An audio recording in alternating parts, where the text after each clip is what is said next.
এই দেখুন, মায়ের সুখের জন্য ছেলের ত্যাগ একে বলে।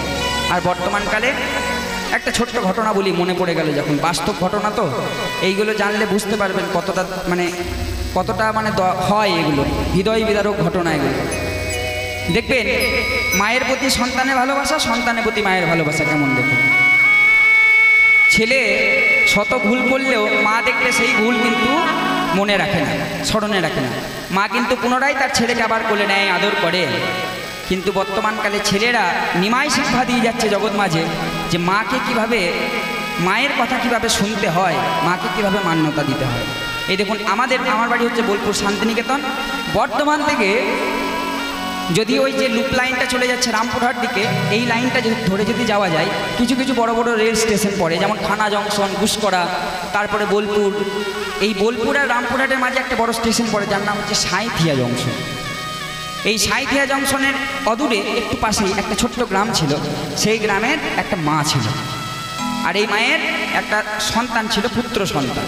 পুত্র সন্তানকে তার পিতা ছিল না, মা অনেক কষ্ট করে যেটুকু অর্থ সম্পত্তি তার ছিল সব কিছু করে, সব কিছু দিয়ে ছেলেকে ভালো করে লেখাপড়া শিখিয়ে ছেলে আজকে একটা চাকরি পেয়ে গেছে। চাকরি পেয়ে সুন্দর একটা ফুটফুটে বৌমা ঘরে নিয়ে এসছে, বউ ঘরে নিয়ে এসছে, সুখের পরিবার। কিছুদিন থাকতে না থাকতেই শাশুড়ি বৌমার ঝগড়া হয়। এটা বাস্তব জগতে হবে, এর কোনো যদি উত্তর খুঁজতে যাই পাওয়া যাবে না। তার কিছু কারণ যদি কালকে কথা ওঠে, এই বিষয়টা আমি বুঝিয়ে দিয়ে যাবো, দুজনের দোষটা কোথায় বুঝিয়ে দিয়ে যাবো। জয় নিতাই। যেহেতু ঝগড়া হতে লাগলো, তখন ছেলে কী করলো, ছেলে বলে দিল, মা এই দেখো আমার বৌমার সাথে তো তোমার হচ্ছে না, তাহলে একটা কাজ করি, এখানে তো সব কিছু ঠিকঠাক আছে, ঘর বাড়ি, আমি একটা কাজ করি, আমার তো চাকরি তো কলকাতায়, তা আমি কলকাতার ফ্ল্যাটে আমি বউকে নিয়ে চলে যাচ্ছি। ছেলে কী করেছে, বউকে নিয়ে কলকাতার ফ্ল্যাটে চলে যাচ্ছে। কলকাতায় থাকতে প্রায় 2 বছর পার হয়ে যাওয়ার পরে একদিন ছেলের মায়ের কথা মনে পড়েছে। মায়ের কথা যখন মনে পড়েছে, ছেলে পুনরায় মায়ের কাছে এসেছে। মায়ের কাছে এসেছে, এই দেখুন, মা তো দেখেই আনন্দিত। বাবু এতদিন পরে তুই এলি, আহা কেমন আছিস তুই, বৌমা কেমন আছে, তোর শরীরটা এমন কেন। এই দেখুন মায়ের ভালোবাসা। কিন্তু ছেলের মনে তো অন্য কিছুই চলছে। ছেলে বলে উঠল, মা গো, এতদিন ধরে 2 বছর ধরে তুমি এইখানে একা পড়ে আছো, তোমাকে দেখাশোনার কেউ থাকে না, কখন না জানি তোমার শরীর খারাপ হয়, এই বৃদ্ধা বয়স তোমার। তা তোমার বৌমা আমাকে কথা দিয়েছে তোমার সাথে আর ঝগড়া ঝামেলা করবে না, তুমি একটা কাজ করো, তুমি আমার সাথে চলো, কলকাতা ফ্ল্যাটে গিয়ে থাকবে।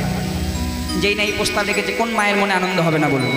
প্রস্তাব দিয়ে রেখেছে, মা বললো বেশ তাহলে তাই হবে, আমি যাবো কলকাতা ফ্ল্যাটে, না যাওয়ার কি আছে। তা এই যে গ্রামের যে অর্থ সম্পত্তি, পুকুর জমি যেগুলো রয়েছে, এগুলো কী হবে। বলে, মা গো ওইগুলো আমি সব দেখছি, লোকজন দেখাশোনার ব্যবস্থা করছি, ওগুলো সব বিক্রি করে দাও, তুমি একটু সই করে দাও, সব কিছু নিয়ে আমরা যাবো কলকাতা ফ্ল্যাটে থাকবো। এবার সব কিছু বিক্রি করে মায়ের 2-4টে ওই শাড়ি যেগুলো প্রয়োজনীয় সামগ্রী ছিল, সেগুলো একটা ব্যাগের মধ্যে ভরে মায়ের হাতটা ধরে ছেলে কী করেছে, সাঁইথিয়া স্টেশনে নিয়ে এসছে। স্টেশনে নিয়ে এসে স্টেশনের মধ্যে একটা বিশ্রাম কক্ষ থাকে, সেই বিশ্রামগারে মাকে বসিয়েছে। মা গো শোনো, তুমি এই বিশ্রামগারে বসো, আমি যাই, ওই কলকাতার যাওয়ার ট্রেন লাগবে তো, আমরা ট্রেনে করে যাব, ট্রেনের টিকিটটা কেটে নিয়ে আসি।